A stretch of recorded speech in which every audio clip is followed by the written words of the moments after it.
All right. So hello and welcome to our last panel of the conference before our main keynote event tomorrow with Professor Castells. I have the privilege of introducing three researchers. Two of them are with us, and the third hopefully will join right in time. So the panel is entitled Politics and Activism on Social Media Platform. And we have three brilliant researchers who are going to give us their very diverse points of view and analysis on the topic. So just a few housekeeping notes. So what we'll do is we'll have Vigilija, then we'll have Anna, and hopefully Idah consecutively. And then we'll keep the Q&A sessions as is customary in conferences now to keep it at the end. So we'll have about half an hour of a Q&A, maybe even more if possible. And hopefully that will be very interactive and very lively. So just please note that the platform Livestorm, what it does is it records all of the events automatically. But in case you don't wish to be included in the recordings, you can just let me know, and then I'll make sure you won't figure. Although we really wish to keep your presentations and share it with the ones who are not able to attend with us. Okay, so, and by the way, the recordings will be available to you as presenters using the same link that you used to join this session. So afterwards, it'll save, and then you have the option to download it and keep it as you wish. There you go. So let's go to the first presenter. I am happy to introduce Vigilija Ziuraite, who is the PhD candidate in political science at Vytautas Magnus University. I hope I said that right, yeah. From Lithuania, and she is based at the Faculty of Political Science and Diplomacy. Vigilija also lectures at the Department of Political Science, and today she's going to talk to us about new technoparties in Spain, battle between left and right. You're going to talk to us about Podemos and Vox, obviously, and we're pleased to hear. The floor is yours, and we see your presentation perfect. Okay, so thank you very, very much, first of all, for the organization of this conference and for letting me to participate. Happy to be here.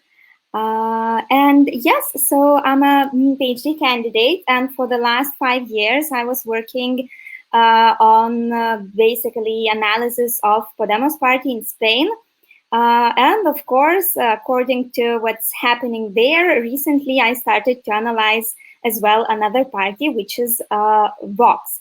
So this is what I'm going to present as something quite new.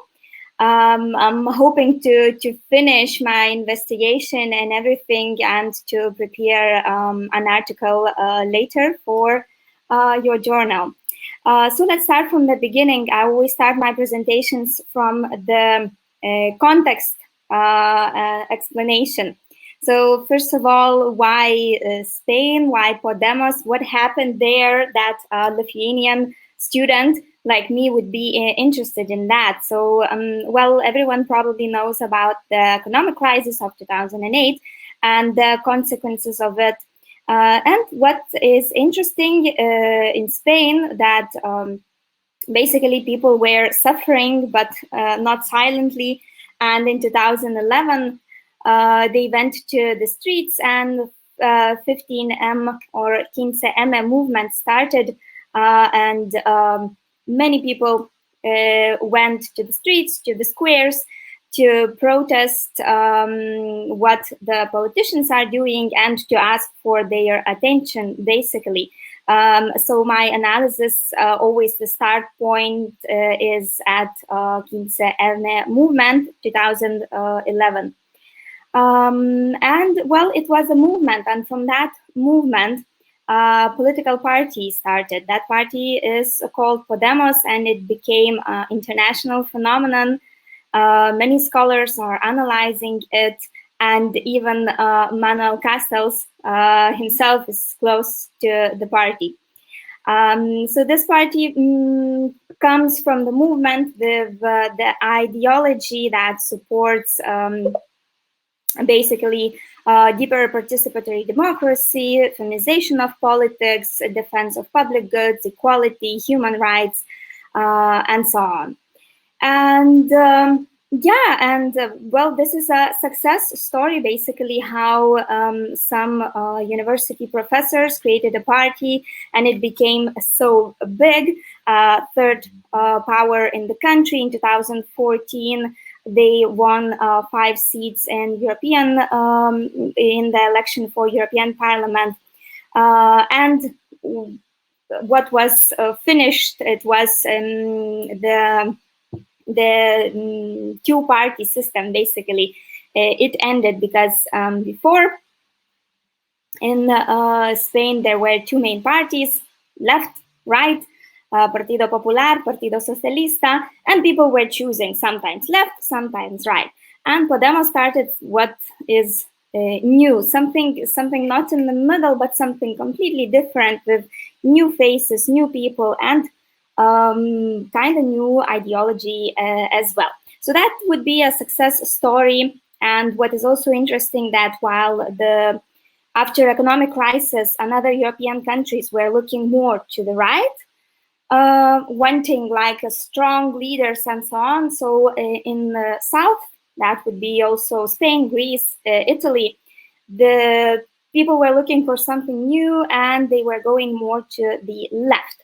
And that was also quite a phenomenon until 2018. Then the Vox party in Spain basically exploded, and that is a far right party.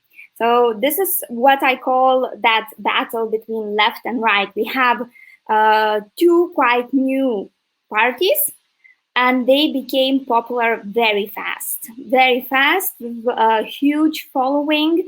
And the question is always like, how, right? How to create a party from scratch and to have victories so soon. So Podemos was created in 2014, and for them it was even better than for Vox, because they started winning in the elections quite fast. For Vox, they created the party in 2013, and they needed to wait a bit. But now, at the moment, they are the third most popular, most voted party in Spain. So the question is how? And of course, here we have our dear social media, which helps to the parties. And here we come, why do I call these parties techno parties? And this is this is not about music. I really like this description of a party, which includes that techno. But if you would look on the internet, there is such a big confusion because, well, techno is a music style, music kind, right? So you can find a lot of different information. But of course, we should look for techno parties, techno-populism, and so on. You can find many scholars that are analyzing this. So these techno parties, they can also be called internet parties. They use different software tools and online platforms that allow their members to discuss the policies, draft policies, the proposals. They can hold primaries online, different crowdfund initiatives, campaigns, and so on. Basically, these are the parties that were born online, right from the beginning, because those old parties, for example, in Spain, they come from 70s, right? So this transformation for them to adapt their activities to internet, well, it was something different and new for them. But these parties, like first Podemos and then Vox, they were born online. For them, it's their natural habitat. They cannot be imagined without social media and without support on that. Scholars, first of all, mention as techno parties like Podemos or Five Star Movement from Italy.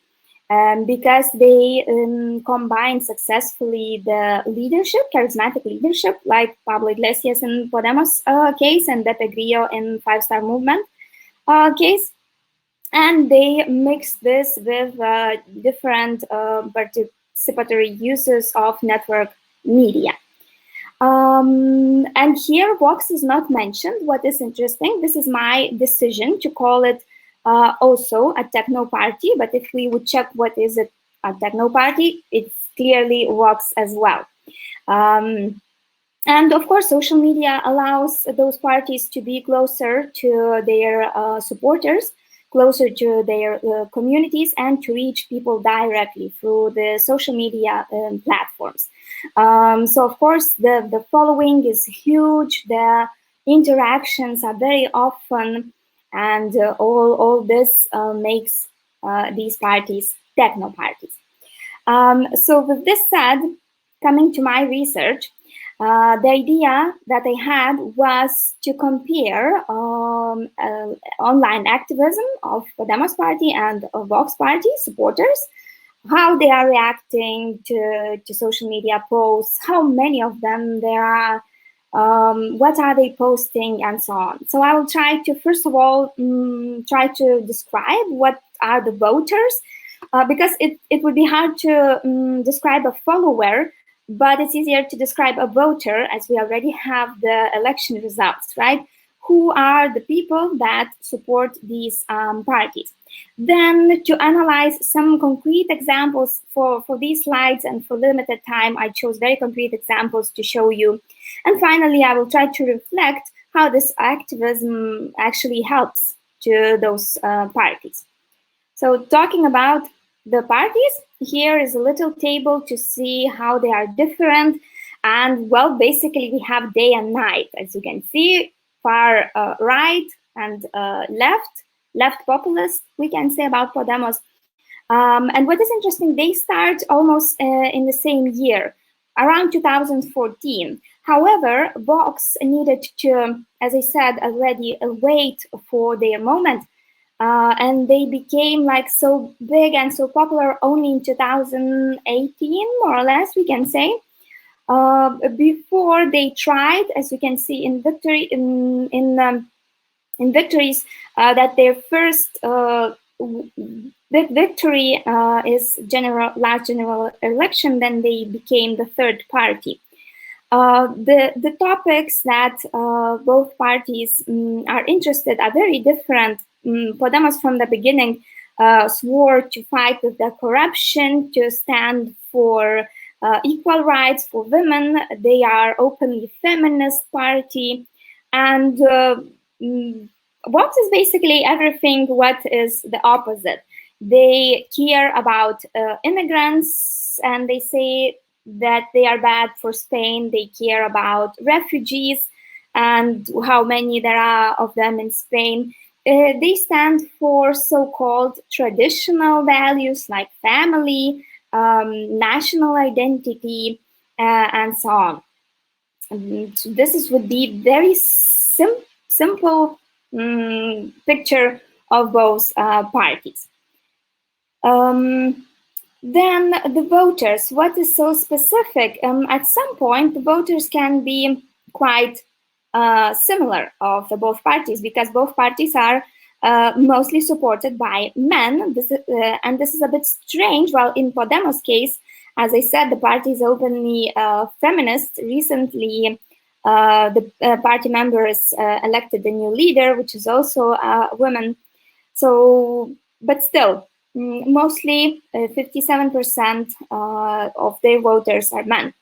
Podemos is very popular with among young people, so that would be a group between 18 and 35, and these are active working people, but as well the ones that are unemployed and students, again, young people.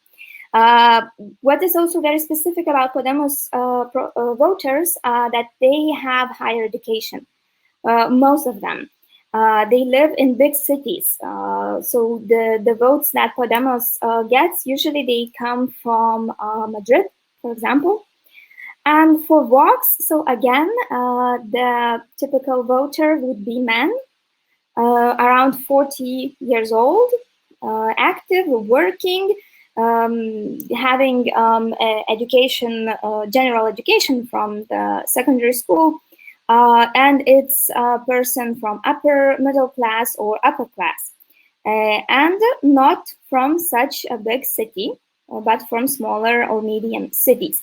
So as you can see, and what is important for this investigation, that these are the people that are using internet and using it on day-to-day basis or all the time. So that also explains where that support and activism online comes from, especially in Podemos' case.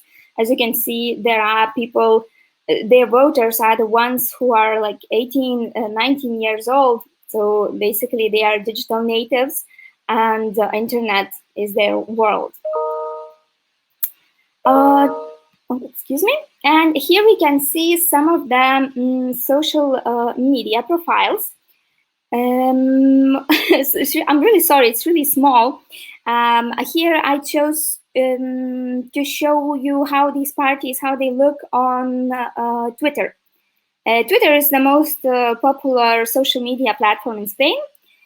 So if to compare, we have here first Vox, not only Vox as a party, but leader as well. We have it, and then there is Podemos as well. So as you can see, Podemos, they have more supporters, the party and the leader. This is more than 1 million and more than 2 million of followers on Twitter.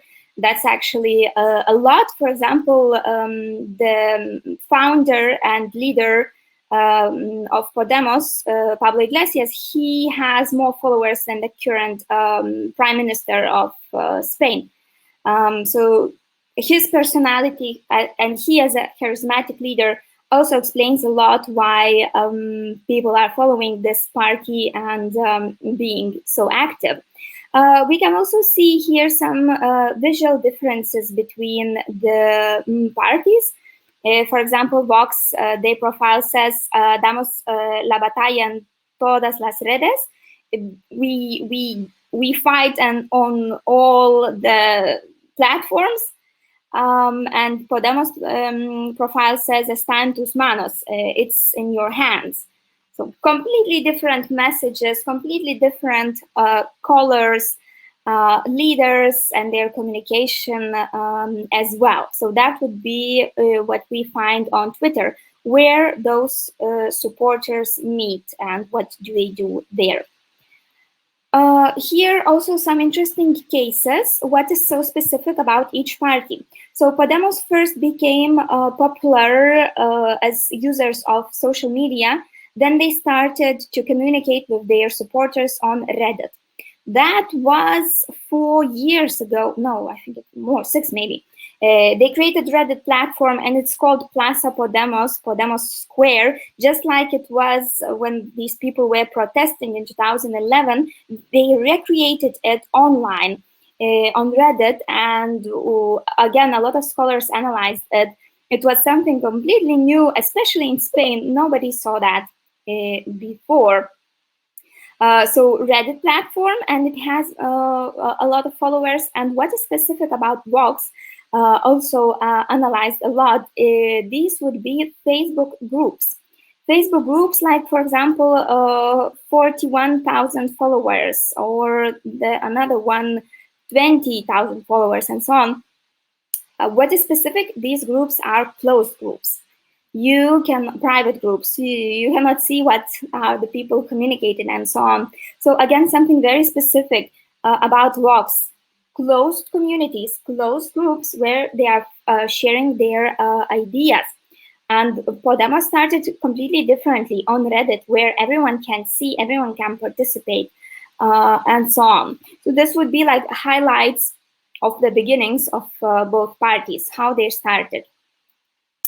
Then, 2 images that I chose to show you. So who are those supporters? And here I was thinking about specific profiles that are dedicated to support one or another party. There are thousands of these profiles on Twitter, on Facebook, for example.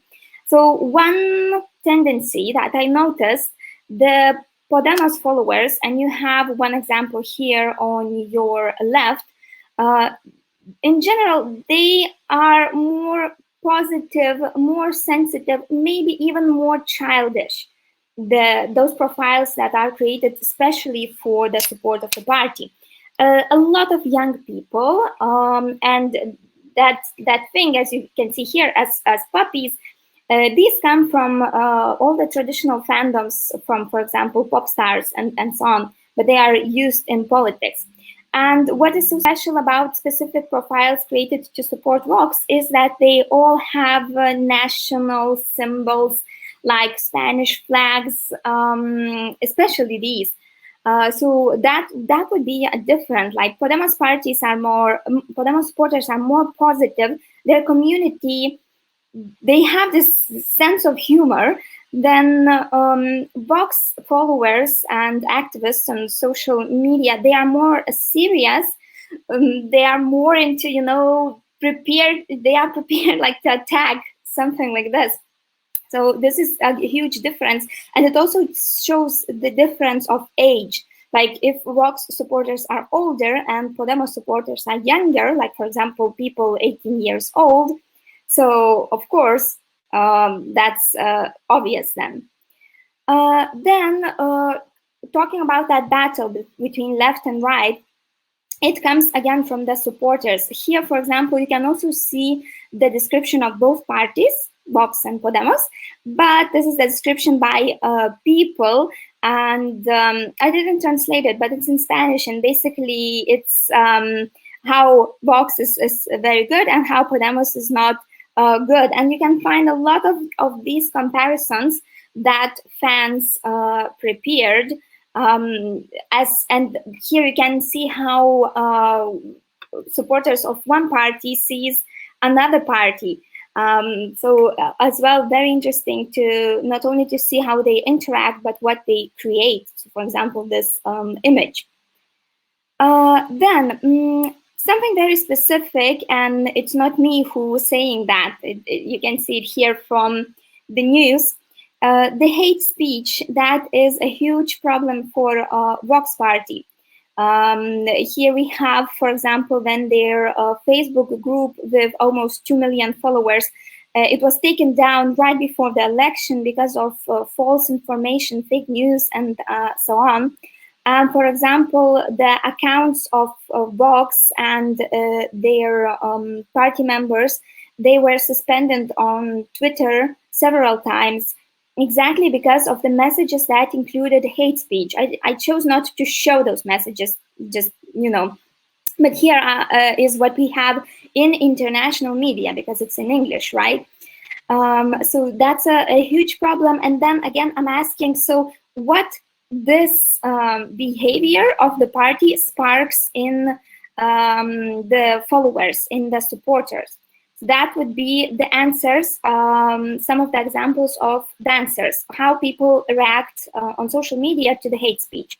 So first reaction is that they react. Yeah, sorry to interrupt you. Can you steer your presentation towards a conclusion, because you're a little bit over? Yeah, there you go. Okay. Okay, so here, some of the answers to the hate speech, for example, here, it's again, the supporters of Podemos, for example, they answered to Vox the hate speech.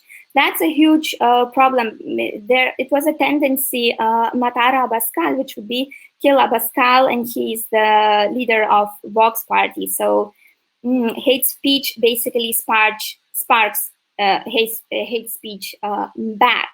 And there are different hashtags as tendencies on social media. And for the last thing, I chose to show political memes that are also very important on social media.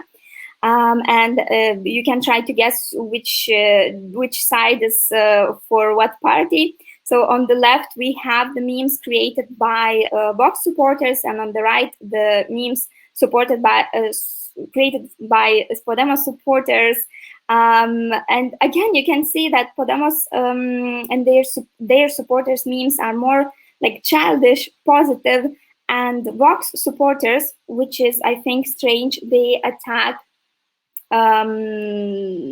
the physical appearance. So that's quite strange. And if to sum up in one sentence. So it's, as I said, it's an ongoing analysis. As you can see, I have a lot to say, and the differences are quite clear between the activism and those activists are very important for both parties. So thank you very much, and sorry for taking the time. Thank you. No, that was fine. Just a little bit you go to, but that was a very rich presentation. Thank you, Vigilija. I have written down a couple of questions for you, and I'll make sure to ask you those questions at the end of the panel, and I'm sure some of the people might have some other questions as well. I'm happy to see Idah has finally been able to join us. Welcome. Bonjour, Idah ou Idah. J'espère que je dis bien votre nom. C'est comme ça que ça se dit? Voilà. Idah ou Idah? Donc, bonjour, professeur Mehdi. Donc, je m'appelle Idah. Et oui, j'étais là, mais je n'ai juste pas pointé sur participer. Merci beaucoup. Super. Donc, je suis ravi de vous voir avec nous. Merci beaucoup. I'm sorry, I switched to speaking French without any transition. So this is going to be a bilingual panel, another one. We've had a few for the past few days, and they work very well. So because Idah's presentation is in French, I'm going to introduce her in French, and then I'll give her the panel. She'll talk to us about 15-20 minutes, and then we'll go to you, Anna, if you wish. Okay, so donc j'ai le plaisir de présenter Idah Razafindrakoto, oui, très bien, qui est exactement, c'est comme ça. Qui est doctorante en gouvernance et intégration régionale chez Pan-African University à Cameroun. Donc, on est ravis de vous accueillir, Idah, avec nous aujourd'hui. Et donc, Idah nous parlera des artivistes en réseau à Madagascar, de l'hétéronomie à l'université. Voilà, la parole est à vous. Si vous avez un PDF à partager, vous pouvez tout à fait le faire. Non, je n'ai malheureusement pas de PowerPoint, mais je vais essayer d'être vraiment très explicite sans le dispositif. Donc, je vous remercie beaucoup de m'avoir octroyé la parole. Chers collègues, mesdames et messieurs, c'est vraiment un réel plaisir. Je suis très ravie, bonsoir, de vous présenter au fait ma communication qui s'intitule « Les artivistes en réseau à Madagascar, de l'hétéronomie à l'émancipation ». Donc déjà, pour introduire, en 2015, l'on assiste à une convergence mondiale sur la question du développement durable. Donc l'on débouche donc sur l'agenda du développement durable matérialisé par les 17 ODD que l'on connaît. Dans les axes se développe plus le côté social et environnemental, c'est-à-dire le changement climatique, la transition énergétique, l'égalité du genre ou encore l'équité sociale, etc. Donc, dans ce sens où cet agenda mené sur 15 ans, c'est-à-dire jusqu'en 2030, nécessite vraiment la mobilisation d'une très, très grande ressources humaines pour atteindre ces ODD. Et chemin faisant, l'agenda valorise donc la prise en compte et l'apport de toutes les parties prenantes possibles, même au-delà des acteurs conventionnels comme les États, les institutions, les sociétés civiles, etc. Donc, l'agenda va valoriser au fait l'apport de toutes ces parties prenantes au-delà de tout cela, afin de les fédérer dans une culture de cogestion. Donc, à Madagascar, l'on observe au fait le développement des sociétés en réseau. Donc, comme théorisé par Castells, les sociétés en réseau sont une réorganisation des activités à l'ère de l'information. Il s'agit donc ici d'une transition sociétale de renouvellement des pratiques et des modes de travail comme l'adaptation au numérique. Et pour observer ce phénomène en profondeur, donc nous allons nous pencher sur l'inclusion des artistes visuels, plutôt sur tels que les dessinateurs, comme étant des parties prenantes de l'agenda des ODD.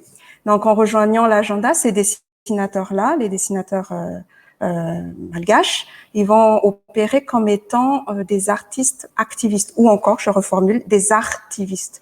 Et de fil en aiguille, ils s'organisent essentiellement en réseau. Ainsi, problématisons donc le contexte, comment, en se penchant sur les réalités de Madagascar, comment se construit l'artivisme en réseau des dessinateurs malgaches. Alors, pour mener cette réflexion sur les artivistes en réseau, nous nous sommes penchés en fait sur l'intervalle temporel 2010-2020, donc 10 ans d'expérience observationnelle, Puis la théorie du constructivisme a été mobilisée avec une méthodologie purement qualitative et documentaire.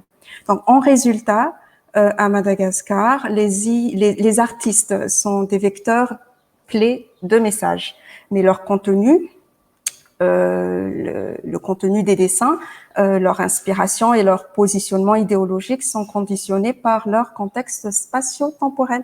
Et sachant-le, Madagascar est une île. Donc en 2010, voyons, leur thématique traditionnaliste, c'est-à-dire le contenu des dessins, gravitait autour de l'esthétique, de l'image et des formes. Donc nous assistons donc à une forme d'hétéronomie qui contenait le dessin. Donc ça veut dire que les dessins étaient limités à des fonctions d'émerveillement, de fascination, de distraction, de divertissement. Donc on parle plus du talent du dessinateur, le savoir-faire méticuleux du dessinateur. Dans les commentaires publics déjà, on parlait plus est-ce qu'il sait dessiner ou pas. Donc ça rejoint la maîtrise technique simplement. Donc le dessin est généralement sollicité dans l'espace médiatique et public qu'à titre illustratif. En résultat, le dessin n'était pas valorisé et était très peu payé. Non, mais une déviance, sachons-le, une déviance va naître à l'approche des ODD en 2015.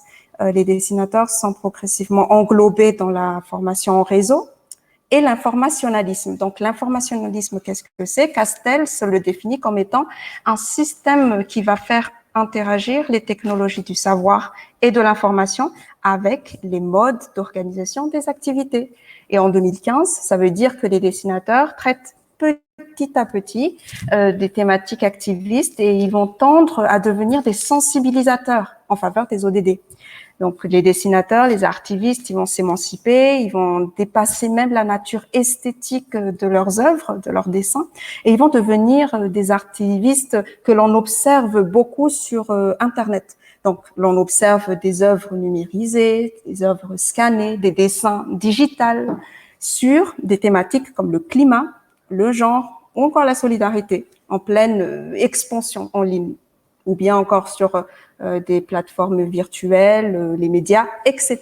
Donc, en somme, l'on va retenir une trajectoire déviante qui part de l'hétéronomie vers la formation en réseau ou encore vers l'informationnalisme. Deuxièmement, en second résultat, la vitesse des productions artivistes des dessinateurs sur Internet, de leurs coalitions et de leurs échanges devient très fluide et très accélérée, toujours en 2015 et après ces années-là. Donc, l'on assiste à l'émergence des artivistes en réseau, qui signifie qu'il s'agit ici de la formation d'une nouvelle morphologie sociale de la société, comme Castells le définit toujours, et s'en découle donc de multiples transformations qui va affecter les modes d'organisation, de contenu, de forme de travail. On va voir vraiment des dessinateurs, des artivistes qui font du télétravail, et on va voir aussi des transformations sur les types de partenaires, je vais vous expliquer. Les matériels de dessin, parce que maintenant on voit des tablettes graphiques au lieu du dessin crayonné. Les idéaux sont transformés, les logiques sont transformées. Donc Manuel Castells, lui, il va parler de la culture de la virtualité réelle. Donc revenons à notre sujet. Cette dynamique artiviste en pleine expansion va dévier vers la création d'un grand marché virtuel des dessins, à travers l'élan de qui? Des relations internationales et des alignements institutionnels à Madagascar. Donc l'émergence des thématiques d'engagement citoyen est vraiment soutenue par les institutions multiples, comme les institutions publiques, les organisations internationales, l'ONU, ou encore la société civile, puisque toutes ces organisations promeuvent les ODD. Et ces organisations-là vont aider à la professionnalisation de l'artivisme, c'est-à-dire que le profil des artivistes, des dessinateurs-là, est de plus en plus recherché par ces organisations. Donc, ils vont faire des commandes, ils vont proposer des contrats aux artivistes, ils vont proposer des consultances, et tout cela va se multiplier. Et il y a une forte croissance de l'offre et de la demande des dessins artivistes à Madagascar, en ligne. Ainsi, elle donne... tout ce contexte va donner lieu à de nouvelles opportunités de diffusion, comme sur les plateformes, les supports de communication, les contrats, les réseautages, Facebook, encore Et tout ça va conjoindre des ODD. Le climat, les dessinateurs ont parlé de plus en plus sur le climat, sur l'écologie, sur le genre, sur le droit de l'homme, tout ce qui concerne les ODD, pour être de plus en plus professionnels dans ce milieu-là. Alors, la saisie de l'information, c'est-à-dire quand on saisit l'information par le dessin, ça devient une pratique très virale et le dessin artiviste s'est émancipé de telle sorte qu'il n'est plus du tout opérationnel, mais devenu stratégique. Donc, imaginez, le dessin devient stratégique et essentiel pour les organisations, les institutions. Alors, en 2021, actuellement, les artivistes, l'on observe que les artivistes en réseau influent fortement dans l'espace virtuel. Vous l'aurez remarqué sur Internet, tous les dessins de forme englobante et sans les tracés et sans les contours noirs, donc des dessins digitaux. Et ces dessins-là vont conquérir la gestion des informations. Les institutions, les OSC, c'est-à-dire la société civile, et même les entreprises ne vont plus du tout s'en passer. En 2021, on remarque aussi qu'en s'émancipant, en fait, les artivistes en réseau malgache, ils vont créer une forme de dépendance envers eux. C'est-à-dire que, par exemple, les publications écrites des institutions, par exemple l'ONU, sont toujours illustrées par des dessins artivistes sur Facebook. Toujours. Donc, pour conclure, l'artivisme en réseau à Madagascar est construite sur des trajectoires déviantes et très évolutives qui se fondent, rappelons-le, sur une hétéronomie du dessin et à travers l'avènement de l'informationnalisme et de la formation en réseau. Les dessins, l'artivisme va se digitaliser et épouser la réalité virtuelle pour gagner en notoriété, en éthique et devenir un puissant médium de l'information. Donc, en somme, pour conclure réellement, les artistes dessinateurs malgaches, ils vont devenir ces parties prenantes incontournables des ODD. Donc, je vous remercie beaucoup pour votre attention et je vous rends la parole. Merci beaucoup. J'avais terminé ma communication. Merci. Merci Idah pour cette présentation à la fois concise et riche. Et merci aussi pour cette belle utilisation du concept castelien de virtualité réelle. Donc, je suis sûr que les collègues ont des questions pour vous. J'en ai moi-même une. Je vais vous poser la question à la fin de l'atelier. Donc, so this is me switching back to English to introduce to you all our last panelist, but very far from the least, obviously. I'm happy to introduce to you Dr. Anna Smoliarova. I hope I got that right again. So Anna is associate professor at the School of Journalism and Mass Communication at St. Petersburg University. Sorry about that, in Russia. So Anna has led 3 research projects on media and migration, and her research focuses on social media, network politics, and public communication of native Russian speakers with migration background. So today, Anna is going to talk to us about global and mundane network politics of Russian-speaking bloggers with migration background. Originally, the paper was intended to be presented jointly with Professor Svetlana Bodrunova, but Anna tells me that unfortunately Svetlana cannot be with us today, but the paper is in very good hands as Anna is going to do us the honor of presenting it. The floor is yours, Anna. Okay, thank you very much. I'll try to show now my screen. And yes, I send the apologies of Professor Bodrunova, who is unable to present today with me together due to some family problems. But I hope that it will not influence our talk today. I will share the screen. Please let me know whether you see now the full screen without notes, just the screen of the presentation. I think it's uploading. Yeah, it's coming up.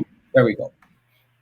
Wonderful. So just a couple of words before I go to the topic. We represent a Center for International Media Research, and just because Svetlana isn't here, I wanted to show you the picture and to mention that we both work for the Newborn Center that now we have officially established at St. Petersburg State University. We are doing research on cumulative deliberation. We are studying social communication in the decent public sphere, first of all on social media, and we apply automated and mixed methods for analyzing text and visual. And we also apply neural networks and neurocomputing. So if you're interested in some collaboration, please write me, and we will definitely find something to do together. So to start with the main presentation, this topic today will be on the crossroads between Habermasian ideas and Castellsian ideas, both classic work that are huge, well, go through a huge revision today.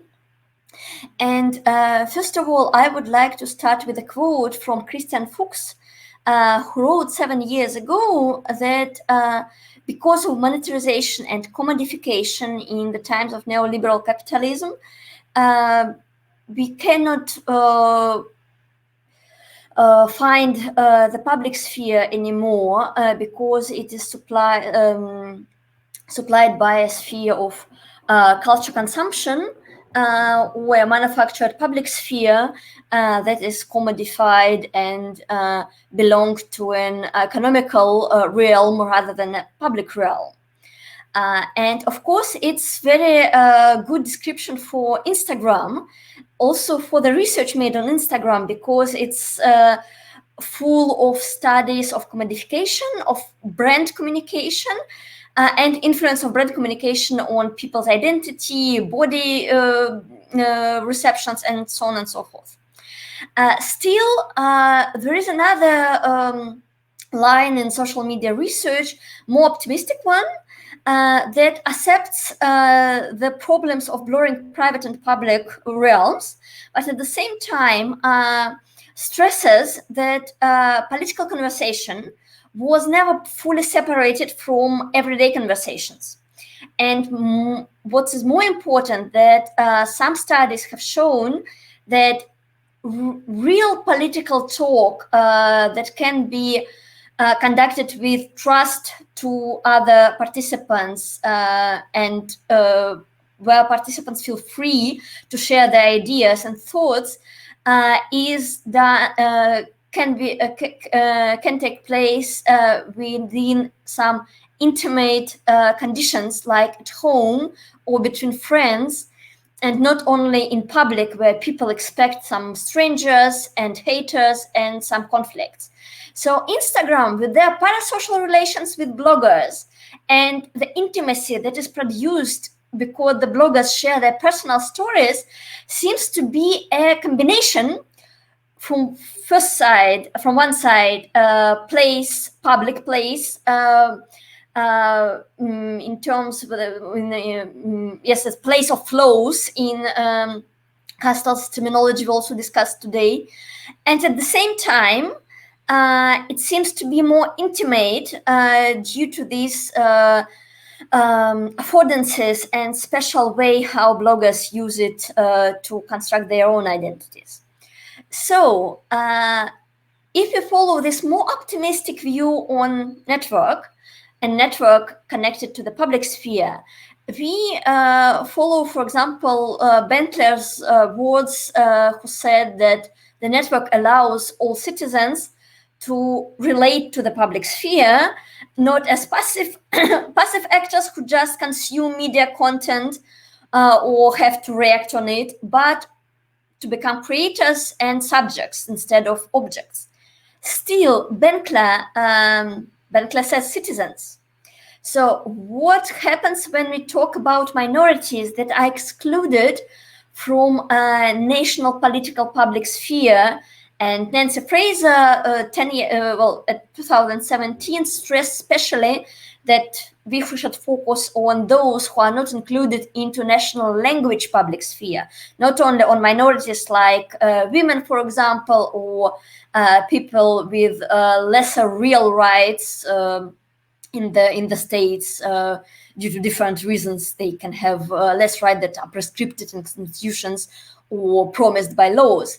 So our research focusing in this sense on migrants who are not only excluded in terms of language, but usually are excluded from the national public sphere also in the terms of citizenship, because they do not fully belong to the public sphere as a place for forming a political will of their home countries, and they are not integrated fully into the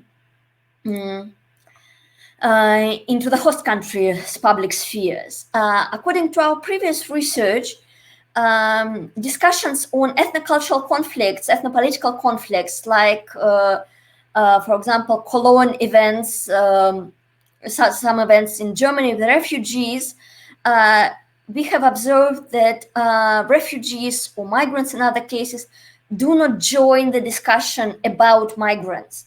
At least they can be represented through some pro-migrant organizations or pro-migrant activists, but the voices are absent. And the voices are absent in national public spheres because they are not translated, they are not transferred by media and journalists. They do not quote migrants or refugees directly, usually. Well, at least well-known work by Churalake, but also many others. So what happens instead is, in terms of castles, these people take power through creating networks and creating public arenas for themselves, separately from the national public spheres. And I will show you the case when it is organized on the global level and not on the national level, creating a unity of Russian-speaking migrants who use Instagram to share their experience and promote also some products, some small businesses, or well, finally just share their experience and get some psychological support and get more social capital. So the research gap that we are focusing at also belongs to the migration studies, since communication of transnational migrants is usually studied for communication with the host country or with the home country, between migrants speaking at least one common language, like Russian, and those migrants who reside in different host countries, not with the home country and not with other migrants in the host country. It's absolutely absent in the migration studies. As well as researchers do not focus on something outside news agenda or topic that policymakers recognize. So of course, global public sphere is well studied, for example, for ecological activists or some world activists, but not for the emerging publics who try to bring to the public space their own agenda. And finally, Instagram also remains under research till now, although we saw a huge movement in this to this platform in the studies, well, last 2 years. So how the global network is constructed? Through the special type of posts that we discovered through familiarizing ourselves with the population of Russian-speaking bloggers with migration background. This specific type of posts is published regularly, sometimes with special hashtags. For example, here the hashtag is International Girl. Within this type of posts, bloggers suggested to their followers to read posts on a particular topic. For example, here, find something about other countries, just in general, or it could be working conditions or personal migration experience or gender relations in the country. By reading posts written by the bloggers in the list included with direct links into the posts. And they do not usually include only one region or one country. These specific type of posts focus on very different countries, different continents, And the distances between countries can be quite huge, from Japan to US, from one European country to Australia, and vice versa. So it's really global one. I will show you in a couple of slides later. So posts of this type were dedicated to very different topics: working conditions, intercultural communication, migration experience, raising bilingual kids.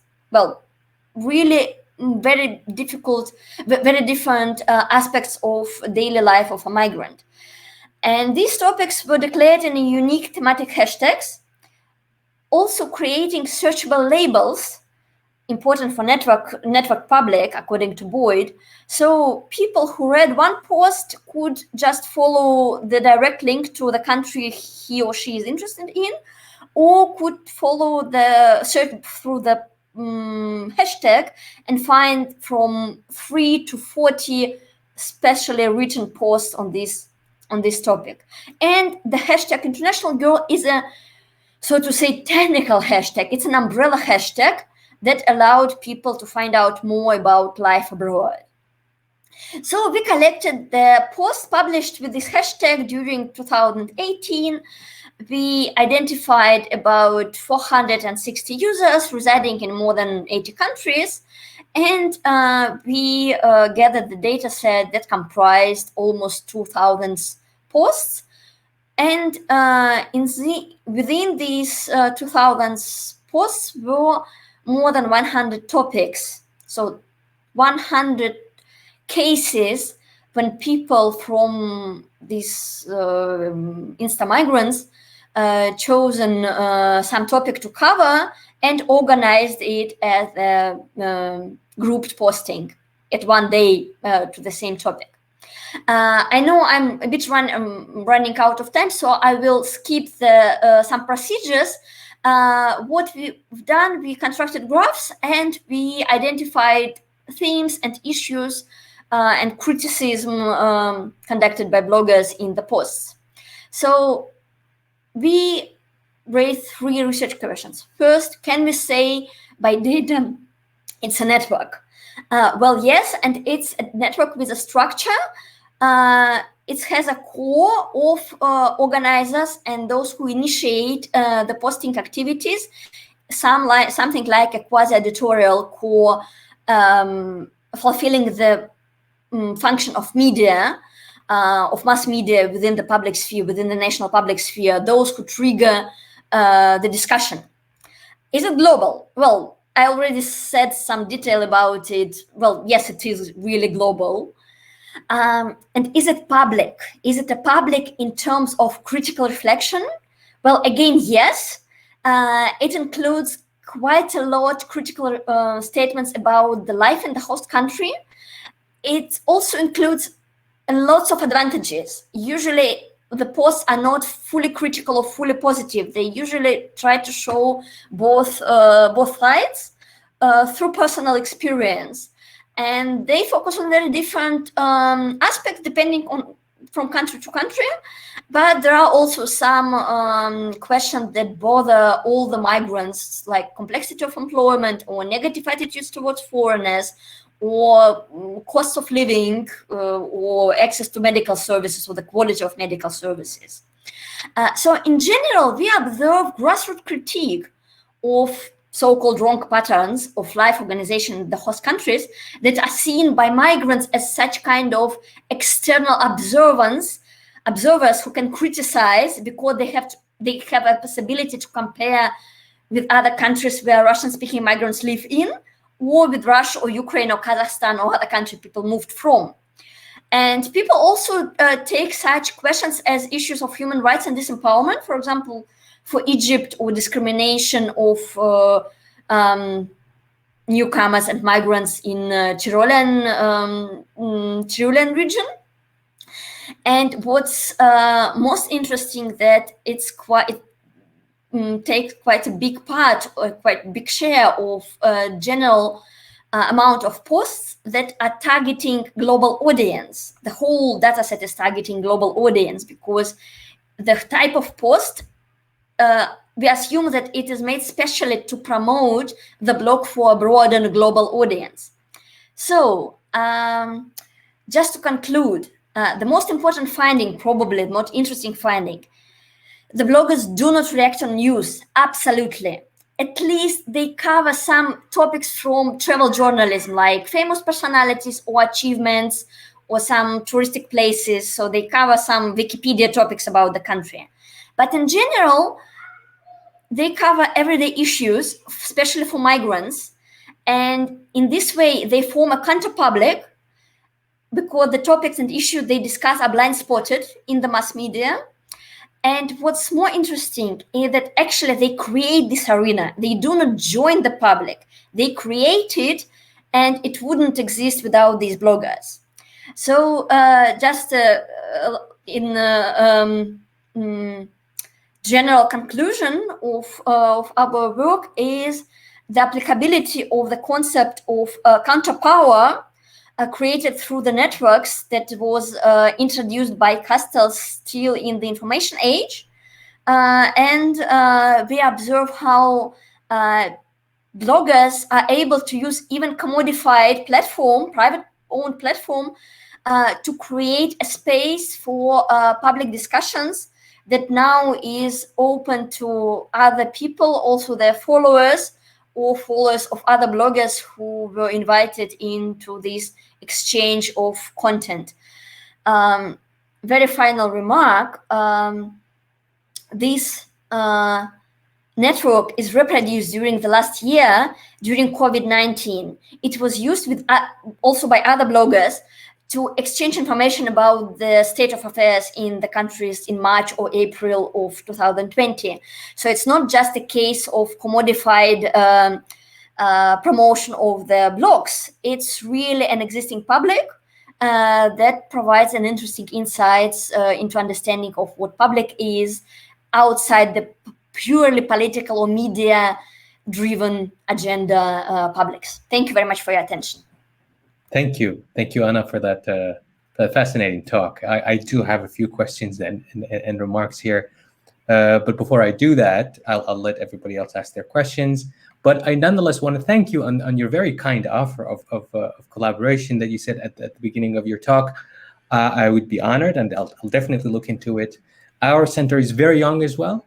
We've set it up this year, actually, 2020, this academic year. So we'll definitely look into that. There are many things that could be done. The political dimension, the transnational, international relations that you're doing, that's definitely a core aspect of what we're doing here at ISTC. So there are many, many things to be done, and we'll definitely keep in touch and talk about it. But okay, so what I can do now, Idah has just been disconnected because she seems to be having a difficult connection today. So we'll try to wait for her to join. But while she's trying to reconnect, I see that we already have one question from the audience from Lou Azurmendi. Thank you, Lou, for your question. And the question is directed to you, Vigilija. So if you can turn your camera and microphone on. There you go. So Lou asks, how about followers and messages in different Spanish regions like Andalusia, Catalonia, and the rest? Is there a specific communication for these parties? And she's thanking you, by the way. Thank you for the question. Well, talking about Spanish regions, probably we usually talk about Catalonia.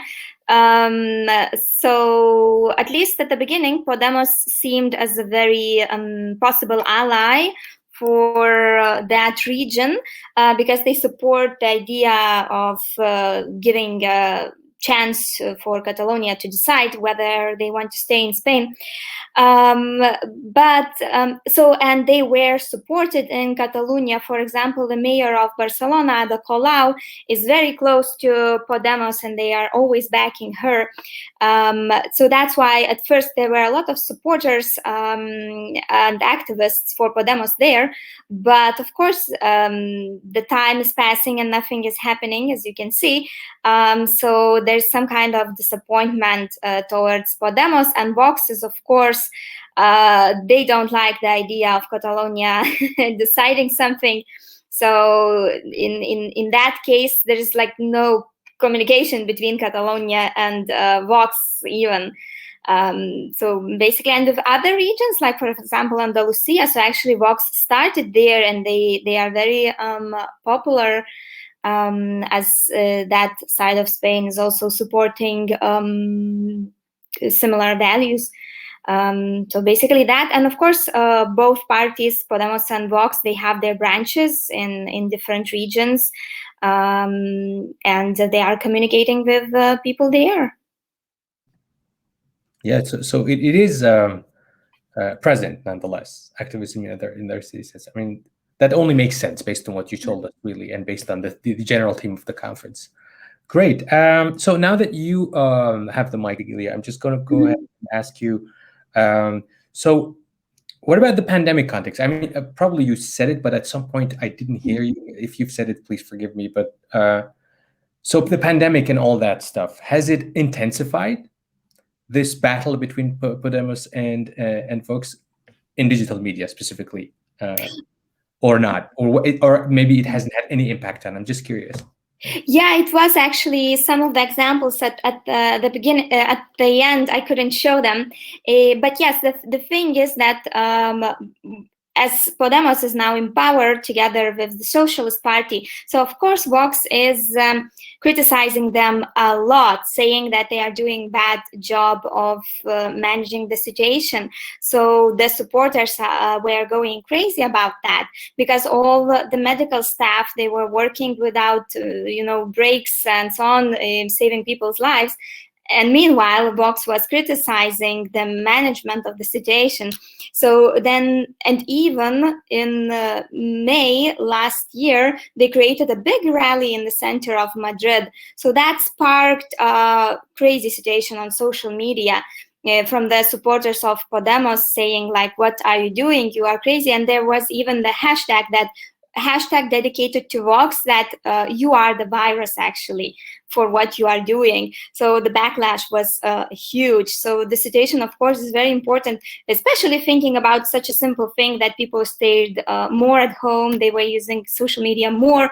So there were many situations, especially last year, related to criticism and a reaction to that. And thank you for the question. Thank you, Vigilija. Thank you. Anna, so that was really interesting, what you said to us about how basically Russian online activists slash people present, bloggers and so on, that how they avoid political matters and they keep it to everyday. And it's really interesting. In the previous panel, I don't know if you were there or not,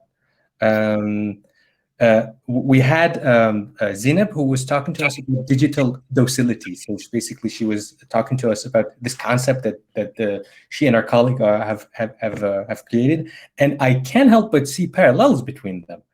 So there are things you want to avoid, stay out of trouble, because now obviously the reasons cannot be similar because the context is really different. But that's really interesting, and at the same time, I can't help but also wonder about the diasporas of my own home country, which is Iran, also huge diasporic presence in the world, even in Russia as well. And they are really political. Basically, most of what they blog about, most of what they tweet about or share about is political. And I'm just wondering, what are the structural differences that make it so that you see a huge population of what you studied is apolitical, if I may use that word, and Iranians, on the other hand, are very, very political in that regard. I don't know if it's clear what I'm saying, but if I wanted to hear it, I mean, it would be great to hear your thoughts on this. It's very clear, don't worry, and it's a really very important question. First of all, still our sample is quite special and doesn't represent all Russian-speaking bloggers living outside Russia or in general Russian-speaking population in the world. And there is quite a strong political discussion in this diasporical world of Russian-speaking, of Russophones. For example, during last events in Israel, Israeli-Russian Telegram is just booming and flourishing on all political comments and political content.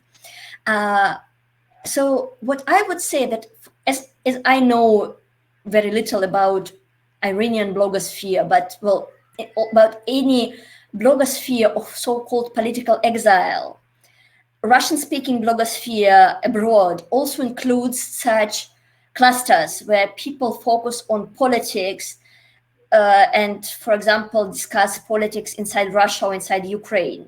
It exists, no doubt. In our case, we focused on, there's two points. First, these Instagram bloggers focus more on their life. They dedicated their blogs to their life in a new country.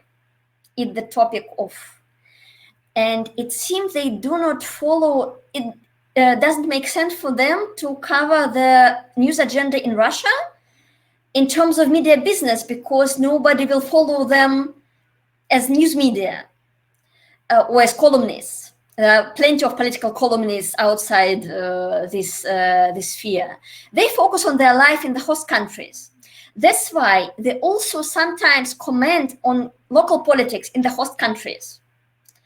They also comment on Russian or Ukrainian politics. They do it in an emotional manner. So it's a live blog where people tell stories about everything they are bothering with. So in general, they can, for example, probably not in the posts, because posts will be more or less commercial, like blog with several thousands of followers, will be dedicated purely to the life in the host country, how to adapt, how everything works here. But in the stories, they can even show the screens of TV, commenting, for example, on Hebrew language news in Russian, or just sharing their thoughts about what happens in Russia or in Ukraine.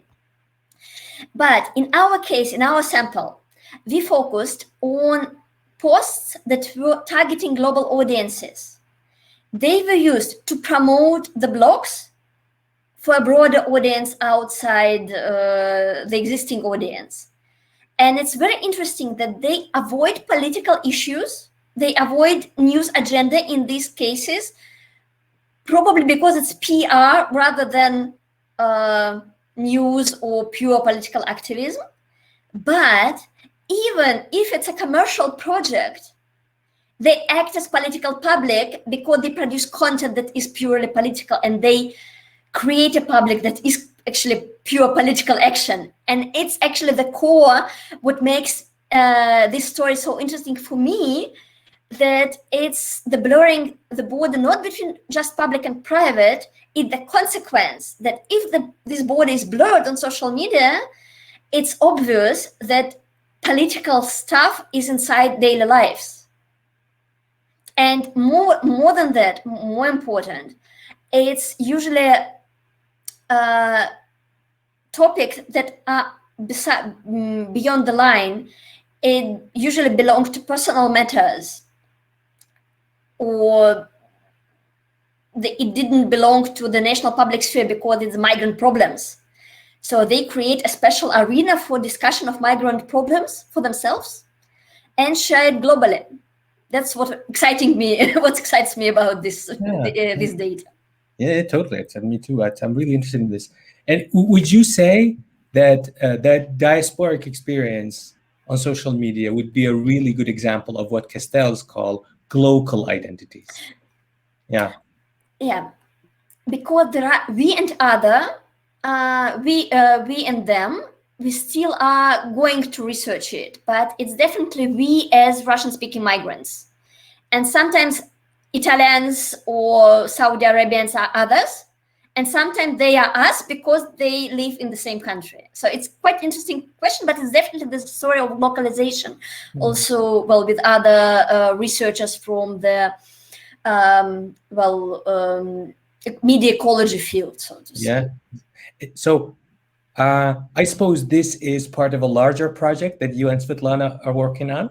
What you presented? It's my habilitation project. It's I have my PhD, so it's for my Doctor of Science. Oh, excellent. And Svetlana is supervising your work? Yeah. Oh, okay, excellent. Very good. And at the center, I suppose you have a branch dealing with transnational identities in the media, or? Well, it's one of the sub-projects. The general focus of the center is cumulative deliberation, but not only in Russia. So we took, during the 5 years that we've done this research before the center emerged, we took Black Lives Matter in the US, and of course Belarusian events or refugee crisis in Europe. So transnational identity is my topic because I'm studying migration and global publics. Excellent. That sounds like a very promising project that you have. Thank you. I look forward to looking into that further. Let me see if we have any other questions from the audience. It seems not. Okay, very well. I wonder if you, Anna and Vigilija, do you have any comments or questions for each other? Please feel free to do that as well. You know, you could also do that if you wanted to. If I may, Sure. What I was interested in is quite a general context. I couldn't stop thinking and comparing while I was listening to you with the polarization in the US and in other countries. Because from one side, it's one phenomena, but it of course has some national sides. And I was wondering, how do you would estimate as an expert in Spanish events, Spanish field, what differs Spanish situation from polarization in other countries, if you are familiar with, well, at least in general as a media consumer? Yeah, thank you very much. Well, in Spain, that's why I always start, from context. They have their own peculiarities. Just like, for example, Italy or Greece, it also has a lot to do with, south of Europe and the socio-political life and the importance of, family. And it comes from the society, basically, what is special about it, how they see family, how they see work, right? And at least for me, if we would compare the north of Europe with the south, it's a completely different understanding of the situation. For example, the situation as an economic crisis. Here in 2008, we were suffering, but, silently just paying those big taxes, and that's it. And in Spain, people went to the streets.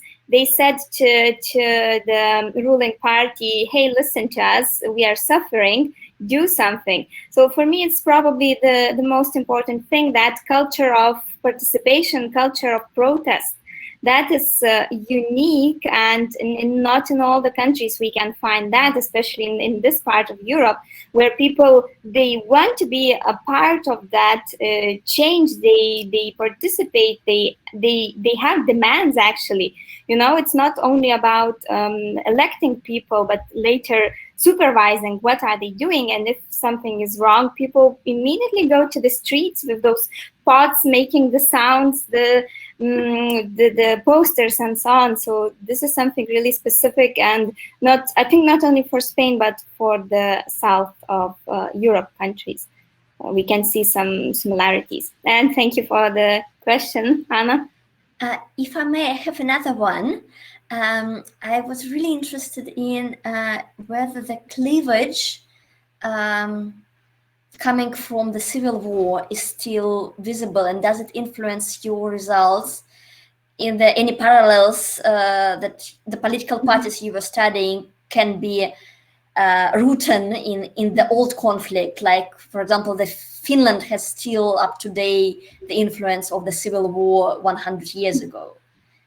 Well, civil war as well as dictatorship times.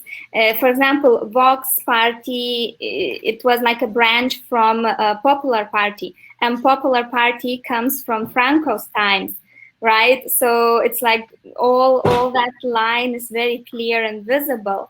And Podemos, for example, they talk a lot about Second Republic, and Spain was Republic, and they are like Republicans. They would like it to be Republic again. So everything, that's a very good point. Yes, history is very important. The Civil War, the Franco's times, they are still very present, and especially with Vox, as they basically threatens democracy in a way. So, and free speech, and many questions like that. So, one part of the society is quite scared by that those times are coming back. Their shadows are here again. So, of course, we can notice some parallels. Okay, thank you very much. Thank you. Thank you. Thank you, Anna, for your questions, and Vigilija for your answers. This final panel has been also a great pleasure to chair. I'd like to thank you, Vigilija, and you, Anna, and I'd like to thank Idah as well, who unfortunately was not able to join for the questions, but there will be other occasions, hopefully, where we can host Idah as well as you. Anna, Vigilija, we would love to have you hopefully next time. If you decide to present with us, that would be in person in our localized physical space and not in the space of flows of Castells. But in any case, it's been a pleasure. And to the audience, thank you very much for being with us. And don't forget tomorrow's main event, obviously, 4 o'clock. We're going to have the big man himself, the star of the event, and you can ask your questions to him. And I'll make sure to relay all the questions, as many questions as possible, to him. All the best to you all. It's been a privilege to talk to you, and hopefully, as the French say, à très bientôt. Thank you very much. It was a brilliant day. Excellent. Thank you. Thank you. Goodbye. Bye. And thank you, Sylvain, the man in the background.